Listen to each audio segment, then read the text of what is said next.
So now that the relationship has ended, paternity has been determined, and custody has been established, the hard work of co-parenting begins.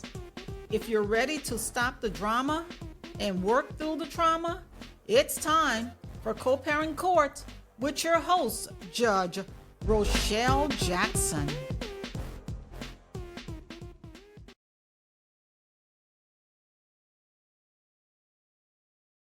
Welcome to Co-Parent Court, the court where parents forget the dramas and work through the trauma. I am your host, Judge Rochelle Jackson, and thank you for joining us again today. Today I have in the studio with me KJ Franklin. KJ is going to be our residential trauma specialist, and she'll share more information with you about why I think she deserves that title. And the reason I think we need a trauma specialist is because, as our tagline says, it's a place, co-parent court, where we forget the drama and we work through the trauma. So today I'm going to try and give you some information about what trauma is, how it looks, and KJ is going to help us fill in some of the gaps and make us more aware of what traumas we may all be dealing with and how we can use that information to be in a better position to co-parent. So KJ, would you share with the audience a little bit about yourself, who you are and how you got to be this specialist in drama? Not drama, but in the trauma world. The trauma world that causes a lot of drama. My name is KJ Franklin. I'm a wife, a mother of two boys, an author, an owner of a publishing company, and a mentor, friend, and life coach to many. All right. And how have you studied? What has been your study in your education around trauma?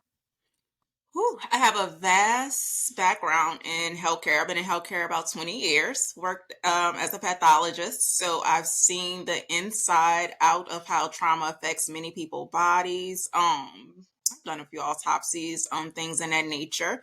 Been in healthcare management, so worked in clinical settings and seen how it affects individuals and how people come in and out of the hospital dealing with mental health and still kind of go untreated in this world.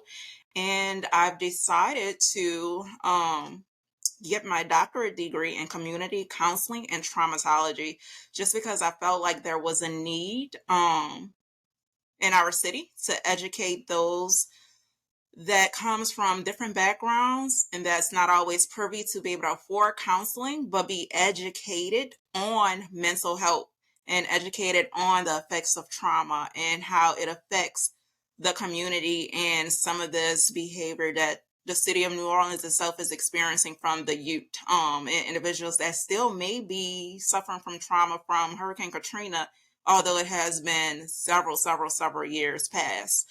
It's also Autism Awareness Month, and a lot of people don't realize that they have some autistic traits within themselves that may also be stopping them from performing their best way or being the best parent or the best adult that they can be when parenting.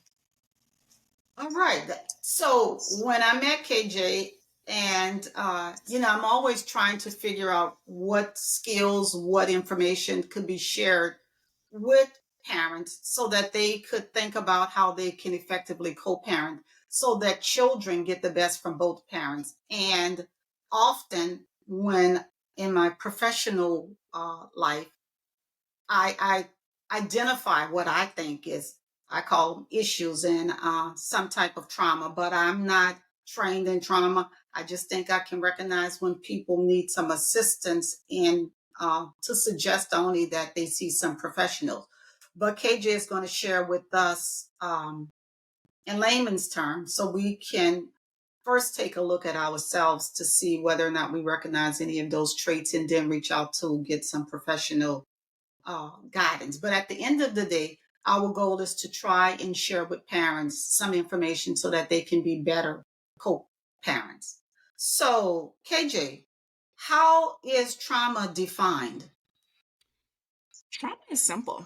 When some people hear the term trauma, they automatically think, okay, I don't have trauma because it's negative. Like trauma has a negative stigmatism on a lot of things and for a lot of good reasons. But a lot of individuals are suffering from trauma and they don't realize it. So if you have in your life ever experienced some type of very stressful situation, something that was very frightening. It could be something as simple as hearing or living in a community where you hear constant gunshots ringing, or been a part of like a carjacking or something. That's identified as having some type of trauma associated with you. Or if you've been a part of a distressing event that causes difficulty to cope, um, or causes you to lose control. And that can be something as simple as being like molested, raped, or being like a vet or something, or in a bad, terrible car accident.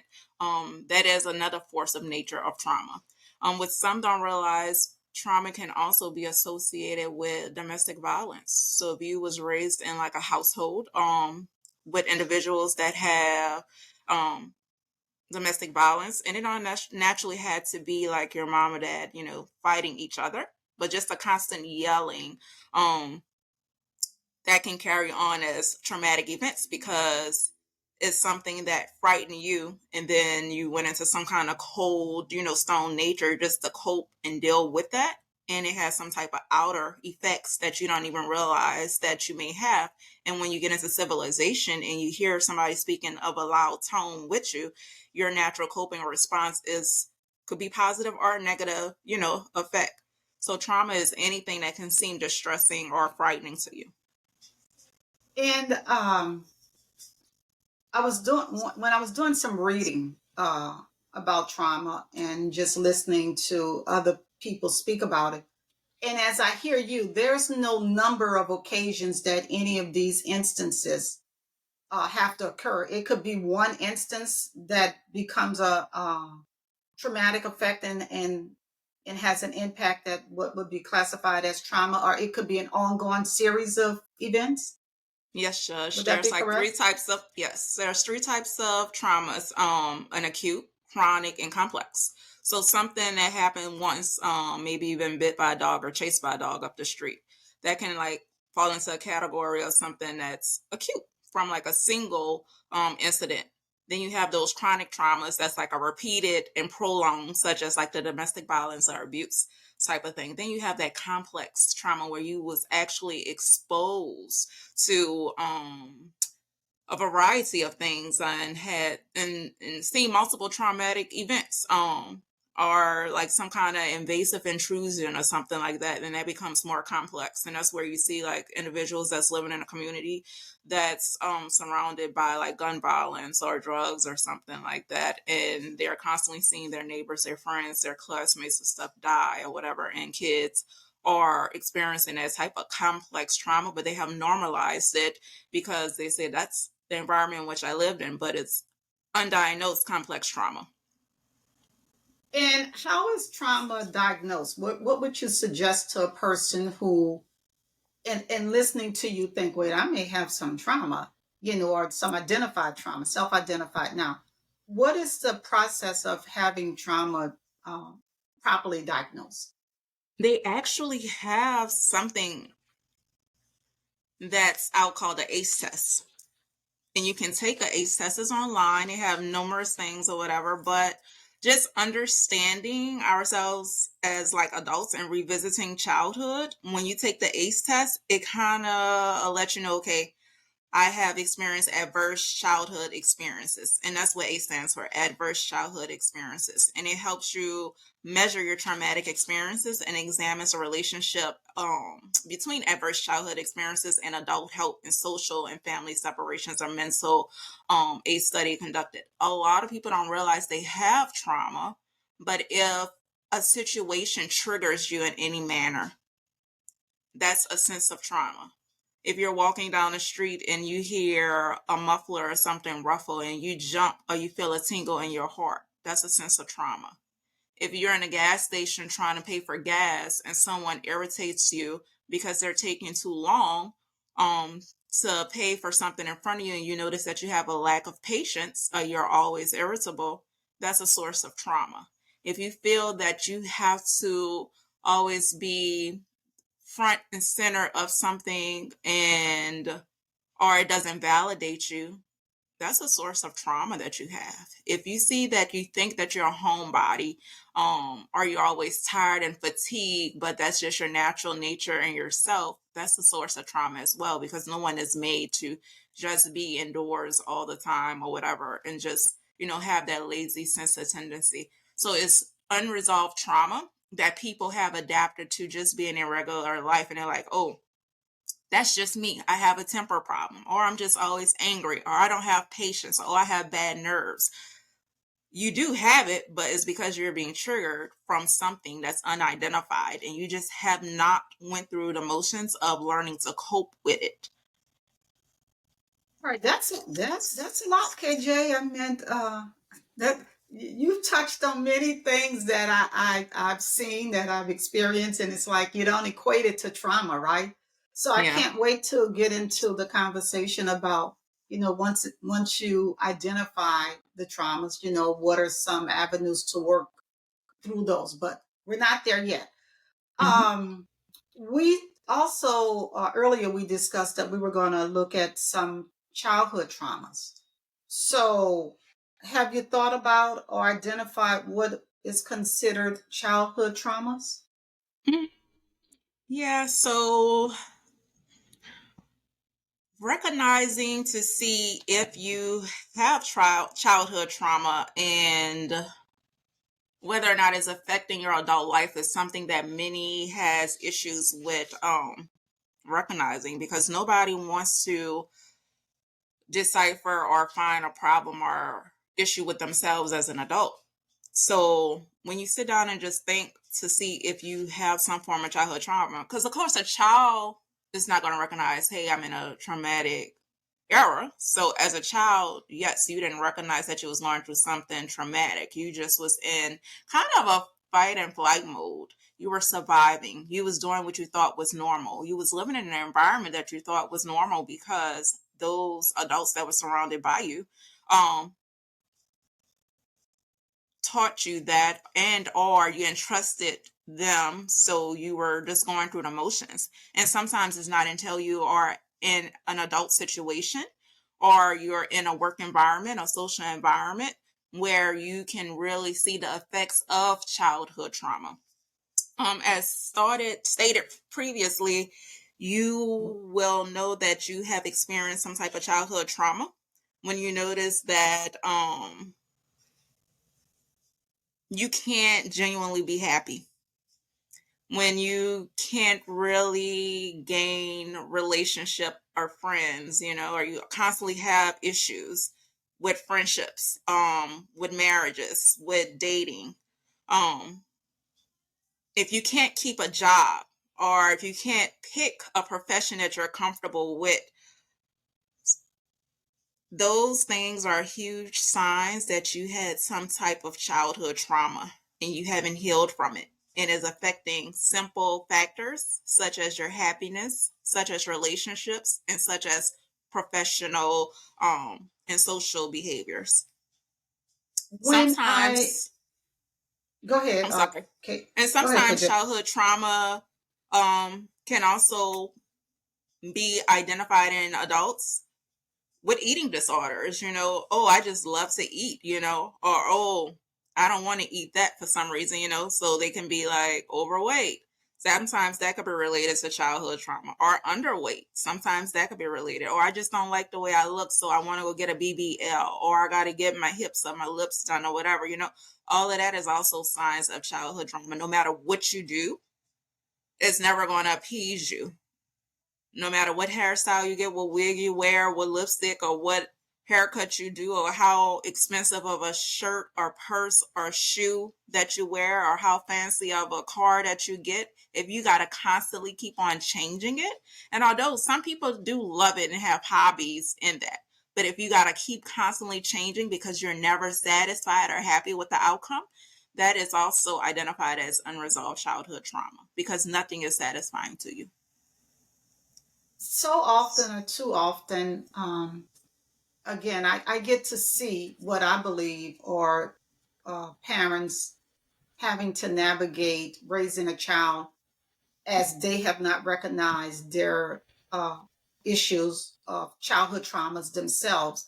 And they take that trauma and they make decisions based upon their background or their trauma, right? And I'm thinking, if you don't change, your child is going to suffer this same demise in terms of not being able to have healthy relationships and to think that things will satisfy them. And they're just looking for love, and they want love from both mom and dad.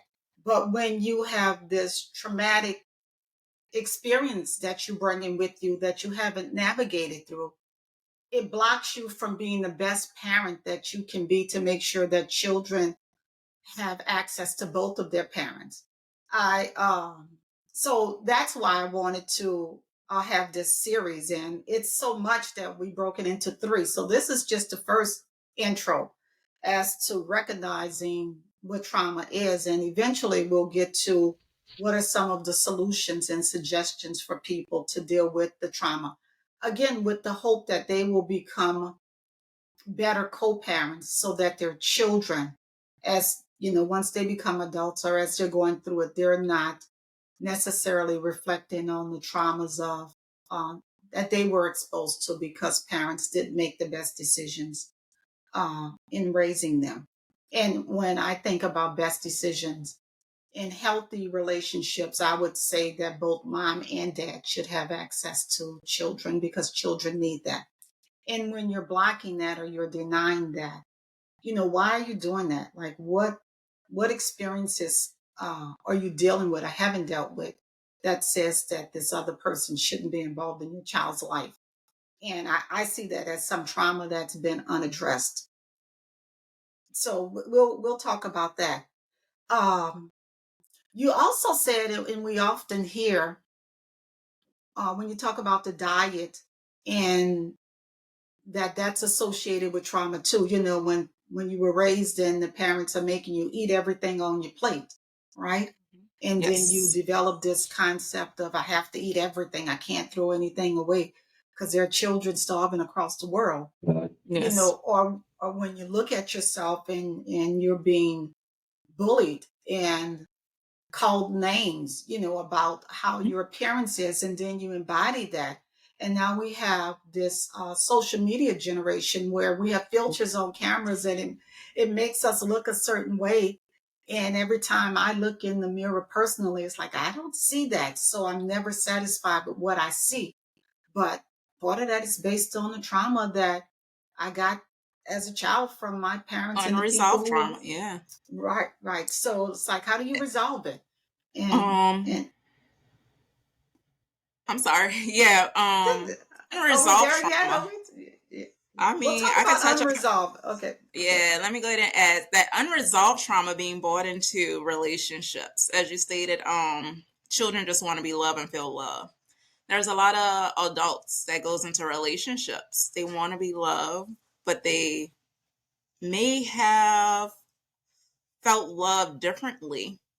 So sometimes they get into good relationships, sometimes they get into bad relationships. Sometimes they're seeking love from the wrong type of individuals. So sometimes when people get married, get together, it's because they have some unresolved trauma and feelings that they don't know what is healthy and what's not healthy. They may think that it's healthy, and it may be the healthiest relationship that they have ever been in, in their life. So it starts off as healthy, and then once children are brought into the situation, that's when choices and how they were raised and brought up can differ from each other and cause, some type of tension and misconnection. If adults can't properly communicate and understand that they may be experiencing some type of unresolved trauma when they're raising their kids or developing household rules, that can be one of the huge or major starting points of issues that may cause that divide in that house, which will always erupt and cause the drama when it comes to needing to parent and or having to co-parent once they push away things. when you have unresolved trauma, some people look at it as, okay, well, I'm doing the best that I can do. I've done the best that I could do. I'm doing great. And I don't understand what the problem is, what you're seeing. But because they've pushed whatever aside of what they think their normalcy is, the other person may see it different and feel like, okay, you can do better. I do see room for improvement, or I don't necessarily agree with what you're saying or whatever. So when two individuals are coming together as one, of course, in a marriage or whatever, that's how it's supposed to be. But when you can't get on one page, when you start bringing life into a situation and deal with your unresolved trauma because you're not identifying that you have that trauma because you was raised that certain way, that's where the drama start coming in. You in my as I often refer to in my professional life, I do work in the area of domestic violence, and oftentimes when I engage with clients, the violence starts when the pregnancy starts. Like they may have been coexisting or fine in one-on-one relationship, but when that pregnancy happens, something happens and then DV starts. So that's something that I didn't necessarily equate with, trauma, which is why I wanted to have you on so we can all get a better understanding of it. I just know the research as I study DV in itself speaks of, and because I see it when I talk with clients, that you were pushed down when you were pregnant. Like the violence began when the pregnancy began. And how do we help? And I'll say young men, for the most part, recognize that that's some unresolved trauma that they need to deal with uh, when those instances first begin to happen. And I'm not quite sure whether or not it's been something they were dealing with prior to, and now that the baby's coming, how that's a trigger.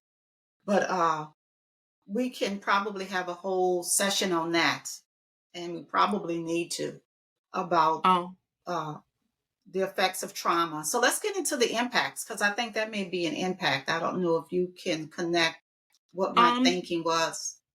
I get it. It is a sense of unresolved versus kind of impact, but also a coping mechanism to hop into that fight or flight mode.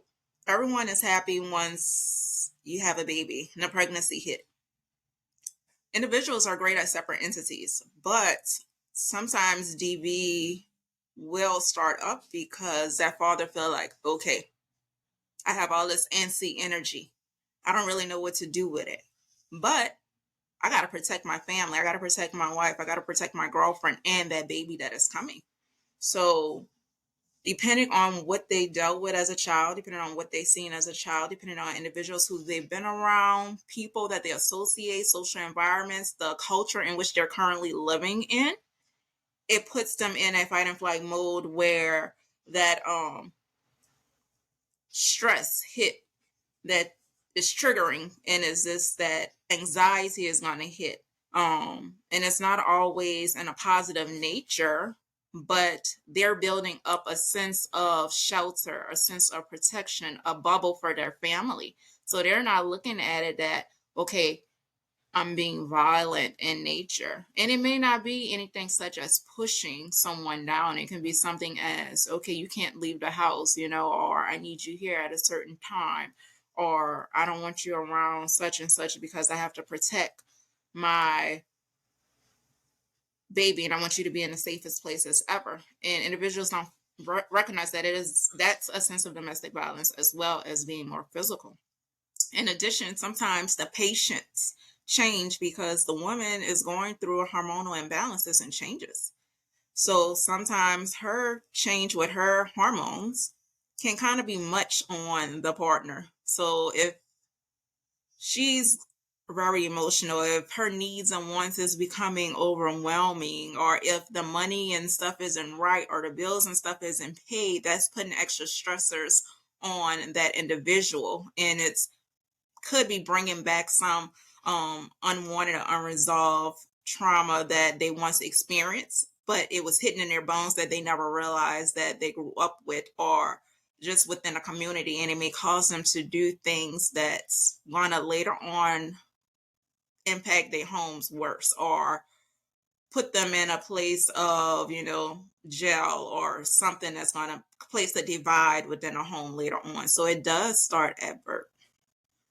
And sometimes, if you never felt love before and you created a baby or something with somebody, you're like, okay, this is made out of love. You're all lovey-dovey during a pregnancy. And then once that baby come, once nursery feeds happen, once you need more milk and stuff like that, that's when the extra stressors may come once the baby comes out. And then that causes extra stress and divide on a household and a relationship that can also be a part of a divide. Okay. Um, you talked about the unresolved issues. When we oftentimes we introduce what we consider as like power and control wheel. You're familiar Hmm. with the power and control wheel, and Yes. that would be what we often explain or have conversations about with domestic violence. Um, when you think about that from the trauma perspective, would the power would be the coping mechanism of that person who maybe does not realize that they are suffering themselves with trauma that they haven't resolved. Yes, because they went without having power for so long, or could have been sexually abused, or physically abused, or assaulted, or something as simple as being made fun of as a kid. So, as a child, they went through, could have been an acute, traumatic experience or whatever, just with bullying.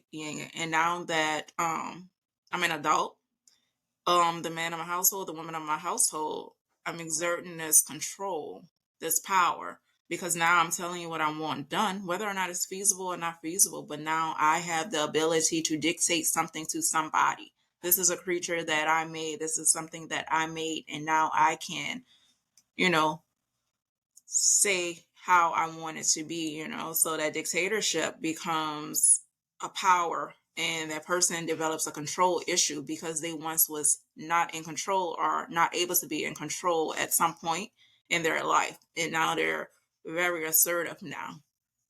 And the assertiveness is becoming pretty domestic, violence type, or pretty an abusive nature, or not in a genuine manner, and it's causing issues with communication because they don't want to hear nothing else, because they're at a place where I'm communicating what I want, and this is the way it's going to go. And sometimes that happen when they have unresolved trauma issues because they were bullied as a child, or they was made fun of as a child, or their parents um, did not show them any attention or lack of attention, or always was on them or whipping them for every little thing they did. Oh, you didn't clean your room. Oh, you dropped cereal on the floor. Or, oh, you didn't eat this soup. That, so they got too many whippings or something. Yeah, which is why again it's important for parents to recognize that we all have traumas and we want to make sure that we get our treatment so that we won't impose rules and regulations and Bring those same unnecessary. traits. Yeah. Right. Yeah. So just we agreed to talk about a few things. You covered the impact from trauma. Did you speak on that? Because I know we kind of changed the terminology. I Um, just want to. yeah, the impact of abusers is usually like what they experienced and how they like convoluted or composed everything that they may have experienced, and the impact is bringing it in now on the relationship. The impact of what they experience is now I'm putting it on a child, not noticing, okay, I'm always hard on my child, I'm putting the pressure on my child, I'm disciplining my child the way that I was because of some unresolved trauma that I went through. And now that impact is now leaning heavy in my marriage or leaning heavy in my relationship. And now sending some traumatic experiences to my child because I'm overly hard on my child, and now my child is afraid of me, and they putting up this wall, building up this wall, and creating some acute trauma phases, or some complex or chronic trauma issues because of how I'm thinking I'm being the best parent that I can be, because that's all I know, and that's what I grew up with. And yes, I did go to therapy and I went through some therapy or whatever, but I'm still doing the best job I can do. And those impacts from still not healing from the trauma. That's the number one thing. Healing from it is now causing a divide in the household. Right. Is there anything else, KJ, that you want to share? We have a lot that we're going to cover because we need to talk about the healing. We need to Mm-hmm. talk about where people can find some resolutions and some support to identify and work through the trauma. And also, I'm going to connect at the end of this series the a link for the ACE test, so that Yes. when we come back next time, maybe we can talk about our ACE scores, and also our viewers can have completed their ACE scores and they're excited to come in and join us in the next session. Is there anything else you want And to add? just with taking the ACE test, don't feel a certain way if your ACE scores are a little high or low, because certain things, if you had a combination of neglect, loss of a parent, serious childhood illnesses, a learning disability, having too many siblings, any detachment issues, emotional unavailability, parents that are severely anxious, or if your parent experienced childhood trauma, will cause you to have some form of childhood trauma. So it could be any of those things. So if your scores from your ACE test is not what you think that it should be or what you expected it to be, just remember things as simple as having a childhood illness, or losing a parent, or just having too many siblings can also affect your childhood and can be a form of childhood trauma. So it don't necessarily have to be sexual and physical abuse. It don't have to be living in a household with domestic violence. It can be something as simple as those other things that I named. All right. I look forward to, I think I took it once. I can't remember, but I'll make sure before you and I meet again that I'll complete mine so we can look at the traumas that I may not have identified in my life, because we all have them, We all so do, yes. yeah, Yeah, I have plenty of childhood trauma as well. I mean, yeah. things as simple as trying to maintain an A average. I sometimes want to be a perfectionist. That's childhood trauma, because my parents made me go to school every day, have perfect attendance. And now, as an adult in my household, if my son are not feeling well or just having like an emotional day, and I take the time out and sit and listen to them, they may need that one day of break, And something I do notice that they are implementing in school is social and emotional learning. And that is something that we didn't have. So they are learning and experiencing and more emotional than we ever was then. But I do recognize in myself being a perfectionist is something that, and people wouldn't look at that as a bad way, but it's bad when it triggers you or you get emotional or upset by not accomplishing something in a certain time. But it can be things as simple as that. So I do have some childhood trauma that I've brought into my adulthood and that I'm working on doing different in my household. Yeah. Well, I'm going to figure out what mine is. It is not being a perfectionist, because I believe in taking mental days and going to the movies And look, and that's what and I'm incorporating, those mental days. So small steps. I mean, you're not gonna yeah. accomplish it all at one time. It takes small steps. And the thing is putting in the work, identifying, recognizing, putting in the work, the will, and having a partner that you can communicate with. And that can make you the best co-parent or parent that you need to be. But you gotta identify it, recognize it, put in that work and that time and effort to try to help make things better and different.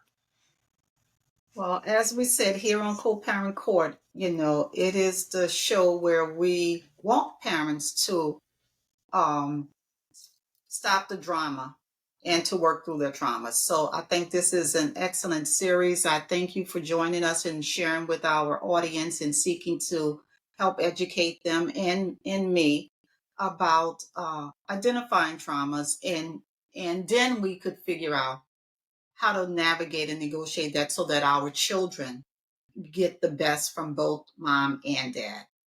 And with that, I thank our audience for joining us and listening to us. Again, go to take the ACE test so that you can begin to work through and recognize your traumas, because we all have them, and then you can work on improving things that you think you need to improve, even when you haven't realized that you needed to work on those things. And until next time, um, try and be try and do the co-parenting and not do it solo, because your children need you to be the best co-parents that you can be. And we look forward to having you join us again. Have a great day.